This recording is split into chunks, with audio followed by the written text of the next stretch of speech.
Throughout history, welding has played a pivotal role in the development and advancement of society as a whole, especially in our modern world, where nearly every single industry in the U.S. has some level of reliance on metal and the skills workers that can fuse that metal. From auto manufacturing to construction, infrastructure, and countless other industries, without welding, our economy would collapse, as 70% of all fabricated goods require some kind of welding work.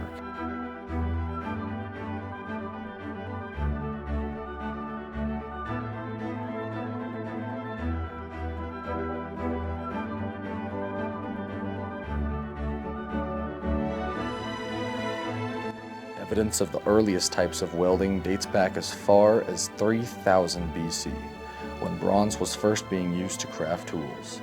The ancient Egyptians used hot charcoal to heat metal and fuse it together. The development of modern arc welding, however, began in 1881 with Russian inventor Nikolai Bernados. He introduced carbon arc welding, the first practical arc welding method of the time. World War I caused a major increase in the use of welding, with developments in the production of weapons and transportation across the world. Arc welding was widely popular in the production of ships and airplanes by England and Germany. Automatic welding was introduced in 1920, which feeds an electrode wire continuously through the welding machine. New welding gases were introduced in the 1900s, with the intention of protecting welds from effects of oxygen and nitrogen in the atmosphere, preventing rusty and brittle welds. Over thousands of years of technological and practical developments, welding has advanced significantly to become more accurate, fast, and effective.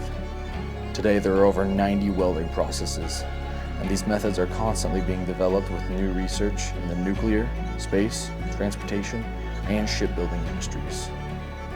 Modern welding techniques have evolved to offer better performance, rooted in safety and sustainably built products. Contemporary inspection techniques have improved defects or imperfections, setting a standard for safety and craftsmanship.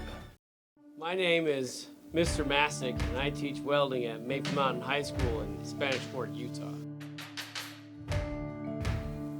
At Maple Mountain High School, we teach kids how to gas metal arc weld, gas tungsten arc weld, flux core arc weld, and shielded metal arc weld. I took welding and I was introduced to welding my freshman year in high school in my metal shop class. Build whatever you think you can create whatever you want. It's very hands-on and very creative. Pretty much everything you've come in contact every day with has been affected by welding in some way, whether it's directly or by the machines that produce it.